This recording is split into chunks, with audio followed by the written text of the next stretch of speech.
தாயா தாரமா? இந்த கேள்விக்கு 90% ஆண்களோட பதில் அம்மா அப்படின்னு தான் இருக்கும். 5% வேணா சொல்லுவாங்க வைஃப். இன்னொரு 5% இருக்காங்க, இவங்க தான் ஸ்பெஷல் கேட்டகரி பர்சன். லைக் இவங்க என்ன சொல்லுவாங்கன்னா, நான் அம்மாவையும் ஒய்ஃபையும் பேலன்ஸ் பண்ணுறேன் அப்படின்னு சொல்லுவாங்க.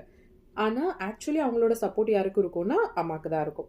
லைக் ஃபார் எக்ஸாம்பிள், இப்போ ஏதாவது ப்ராப்ளம் வருது அப்படின்னா அம்மா கிட்ட என்ன சொல்லுவாங்க, அம்மா பேசிக்கிட்டு இருக்காங்க ஒரு ப்ராப்ளம்ல அப்படின்னா, அம்மா நீங்கள் பேசாதீங்க அப்படின்னு சொல்லுவாங்க. இதே வைஃப் பேசுகிறாங்க அப்படின்னா, ஏய் வாய் மூடு. Like even the tone changes, right?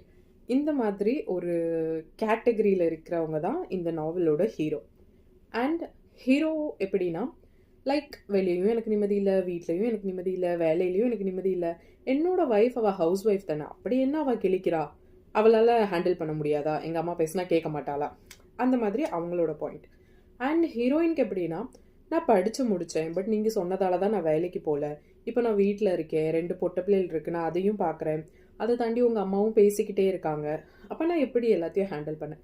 So இந்த கதையெல்லாம் ஒரு பாயிண்ட்டுக்கு அப்புறம் ஹீரோ ஒரு விஷயம் பண்ணுவான், அது வந்து ஹீரோயினை மொத்தமாகவே பிரேக் பண்ணிடும்.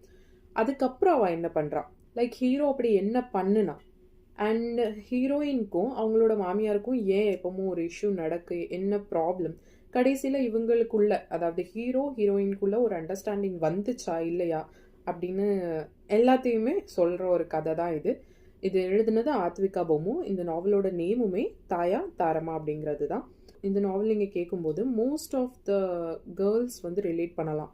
நீங்கள் ஹவுஸ் ஒய்ஃபாக இருந்தீங்கன்னா நீங்கள் அதிகமாகவே ரிலேட் பண்ணுவீங்க.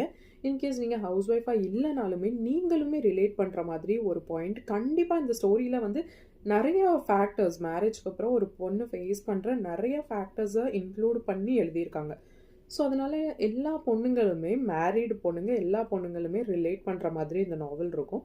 முடிஞ்சால் நீங்கள் போய் கேளுங்க. இந்த நாவல் வந்து ஆடியோ புக்காக அவங்க ஆத்விகா பொம்மு அவங்களோட சேனல்லே இருக்குது. அந்த ஆடியோ புக்கோட லிங்க் நான் வந்து டிஸ்கிரிப்ஷன் அண்ட் கமெண்ட்டில் கொடுக்குறேன். போய் பார்த்துட்டு இன்கேஸ் நீங்கள் ஆல்ரெடி இந்த நாவலை கேட்டிருந்தீங்கன்னா உங்களோட கருத்துக்களை கமெண்ட்ஸில் சொல்லிட்டு போங்க. And don't give any spoilers. Thank you.